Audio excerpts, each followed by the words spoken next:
आसिफ मेरे साथ जुड़ गए, मेरे सहयोगी। आसिफ, वहां के लोगों के लिए ये कितनी अच्छी बात, कितनी बड़ी सौगात। आधारभूत संरचना।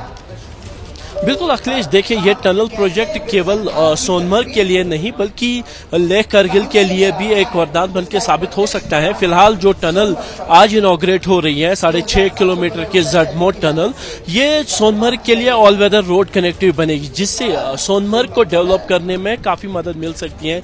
यहाँ पर्यटन को बढ़ावा देने में मदद मिल सकती है और साथ ही सैन्य आपूर्ति के लिहाज से भी देखें तो काफी महत्वपूर्ण है, क्योंकि जो आमतौर पर होता था टनल बनने से पहले, क्योंकि जैसे ही गगनगीर पहुंचते थे यहाँ पे भारी मात्रा में बर्फ होती थी, लॉन्च होते थे, जिसके चलते तकरीबन 3 से 4 महीने तक सोनमर्ग तक आवाजाही बंद हो जाती थी और विंटर मंथ में पर्यटन उद्योग का लगभग जीरो पे आ जाता था। लेकिन टनल बनने के बाद अब यह होगा कि 12 महीने पर्यटक और आम लोग और सेना की आपूर्ति इस टनल के जरिए सोनमर्ग तक हो सकती है। और इसके साथ साथ जो सोनमर्ग से बालतल तक एक 4 लेनिंग प्रोजेक्ट चल रहा था, जो कि इसी टनल प्रोजेक्ट का हिस्सा है, वो भी बन के तैयार हो गया है और उसका भी उद्घाटन आज होना है। उससे क्या होगा कि इस पूरे क्षेत्र में 12 महीने तक आवाजाही रह सकेगी। जो मुख्य टनल है इस प्रोजेक्ट की, वो जोजिला की टनल है, तकरीबन 14 किलोमीटर लंबी टनल है, 14,000 करोड़ रुपए के लागत से बनने वाली है। और जब ये टनल तकरीबन 2027 या 2028 में कंप्लीट हो जाएगी तो श्रीनगर और लेह के बीच में ऑल वेदर रोड कनेक्टिविटी जो है पूरी तरीके से बन जाएगी, जिसके चलते जो सेना की या आम लोगों के लिए आपूर्ति रुक जाती थी वो 12 महीने जारी रहेगी। लेकिन उससे भी बड़ी बात यह है कि जो लेंथ है, जो इस रोड की जो लेंथ है वो भी घट जाएगी। जैसे 6.5 किलोमीटर की जडमोट टनल के वजह से तकरीबन 15 किलोमीटर का जो सफर है वो कम हो गया है। इसी तरीके से जो जोजिला टनल बन जाने के बाद जो जोजिला का दर्रा पार करने में अभी तकरीबन 1 से 1.5 घंटे का समय लगता है, वो घट के केवल 20 मिनट रह जाएगा, जो कि सेना के लिए काफी ज्यादा महत्वपूर्ण माना जाता है। हालांकि आम लोगों के लिए भी ये सड़क बन जाने से, ये टनल प्रोजेक्ट बन जाने से जो मदद मिलेगी वो काफी ज्यादा होगी और वो इस एरिया के विकास में काफी ज्यादा योगदान भी दे सकते हैं, क्योंकि 12 महीने पर्यटक यहाँ आ सकेंगे। जिसका जिक्र आप भी कर रहे हैं, ऑल वेदर कनेक्टिविटी, यानी 12 महीने ये रास्ता खुला रहेगा, लोग आ जा सकेंगे, मौसम की मार नहीं पड़ेगी। ना सिर्फ आम लोगों को फायदा होगा बल्कि सेना के लिए भी रणनीतिक तौर पर यह बहुत ही महत्वपूर्ण मार्ग है। आसिफ, एक और खास बात, ये तो तय हो गया, ये चीज अब साफ नजर आने लगी है कि विकास की गाथा जब नहीं लिखी जाती है तब जो राजनीतिक जो दूरियां होती हैं वो भी मिट जाती हैं। आप देखिए ना, उमर अब्दुल्ला वहां के मुख्यमंत्री ने बाकायदा इसको लेकर ट्वीट किया था और प्रधानमंत्री ने फिर उसे रीट्वीट करते हुए लिखा था, मजबूत हो गए भारत।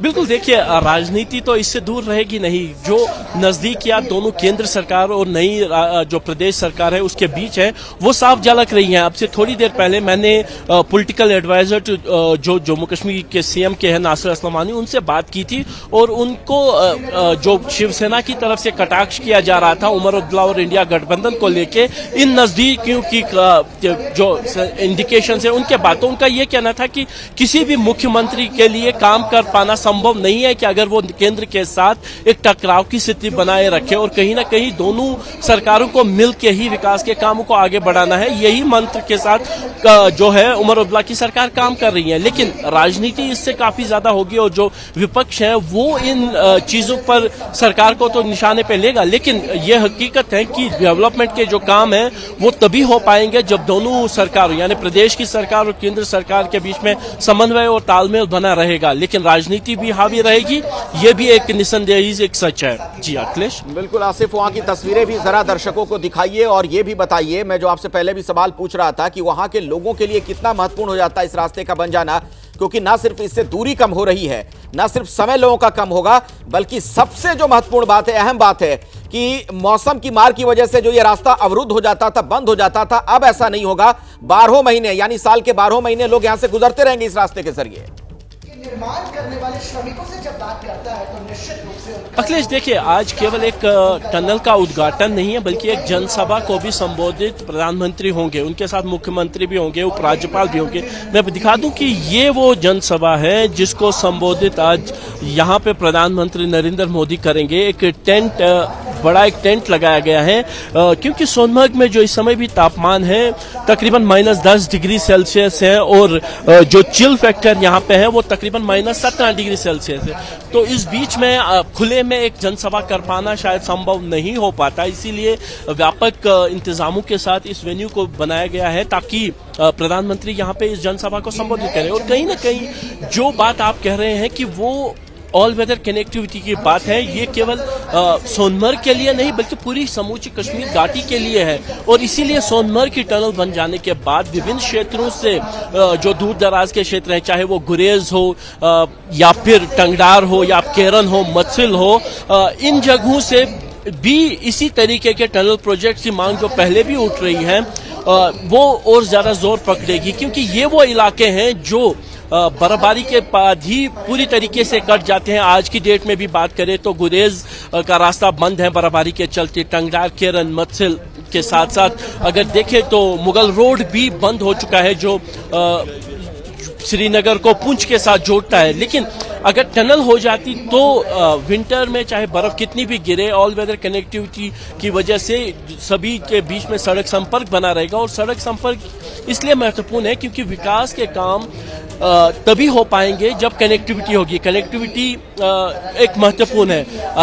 अगले कुछ दिनों में 12 से 13 दिनों के बीच में श्रीनगर और दिल्ली के बीच में ट्रेन सेवा भी शुरू हो जाएगी। इस बात के भी पूरे संकेत मिल चुके हैं। हालांकि इसको लेकर भी विवाद इस वजह से है कि कटरा में एक हाल्टेज पॉइंट बनाया गया है, लेकिन कनेक्टिविटी जम्मू कश्मीर के लिए बढ़ रही है। और इस टनल प्रोजेक्ट के बनने से जो आवाजाही में सहूलियत विकास के लिए बहुत, किसी भी तरह की विकास के लिए बहुत जरूरी है। अगर आना जाना लोगों का सुगम हो जाता है, आसान हो जाता है, तो इसके जरिए बहुत सारे काम आसान हो जाते हैं, हल हो जाते हैं। ये 3 तस्वीरें जो हम दर्शकों को दिखा रहे थे उसके जरिए ये पूरा आप देख सकते हैं जो उद्घाटन का कार्यक्रम था वो हमने आपके सामने रखा है। प्रधानमंत्री खुद यहां पर पहुंचे, कड़ाके की ठंड है, माइनस में तापमान है। आप सोचिए इस तरीके के हालात हैं। आप देख रहे हैं नरेंद्र मोदी के साथ वहां के उपराज्यपाल आपको दिखे, मनोज सिन्हा नजर आ रहे थे, मुख्यमंत्री उमर अब्दुल्ला थे, नितिन गडकरी भी वहां पर मौजूद हैं उनके साथ। ये तमाम लोग पहुंचे जेड मोड टनल का जब उद्घाटन किया गया और एक जनसभा को भी संबोधित करने का वहां प्रधानमंत्री का कार्यक्रम है। तो आसिफ, ये प्रोग्राम कब है? जनसभा को जो संबोधित करने वाले हैं उसकी क्या तैयारी देख पा रहे हैं आप?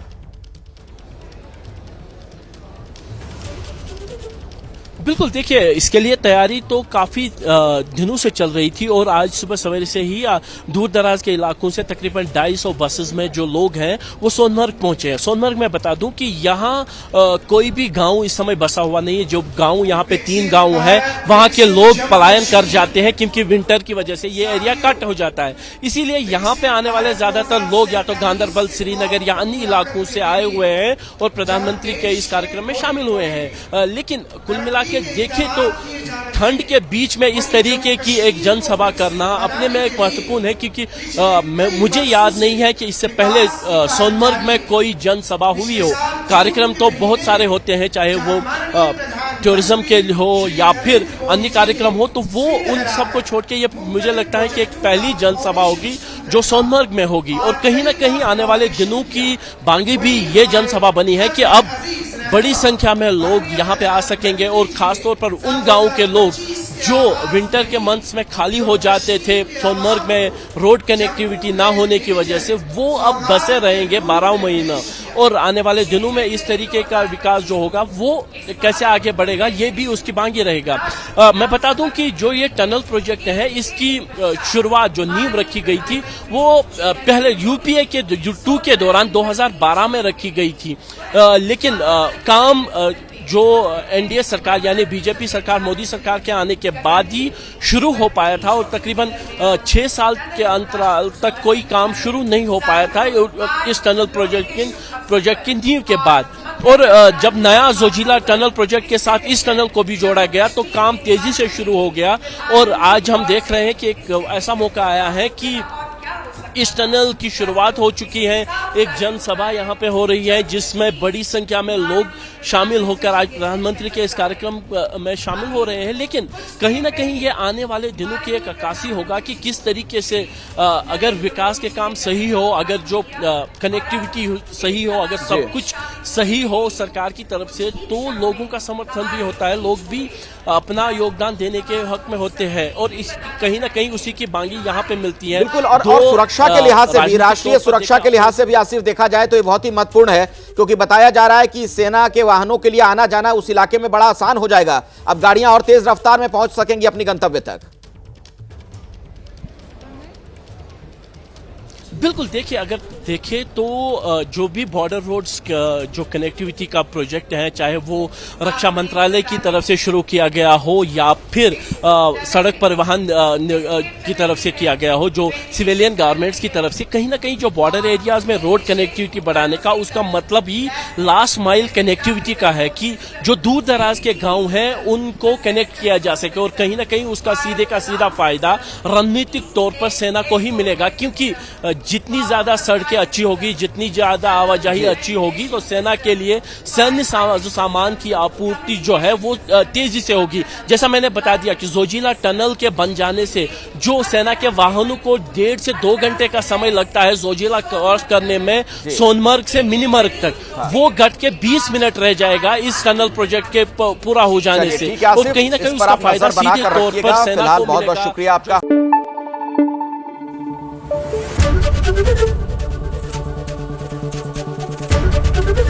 एबीपी न्यूज आपको रखे आगे।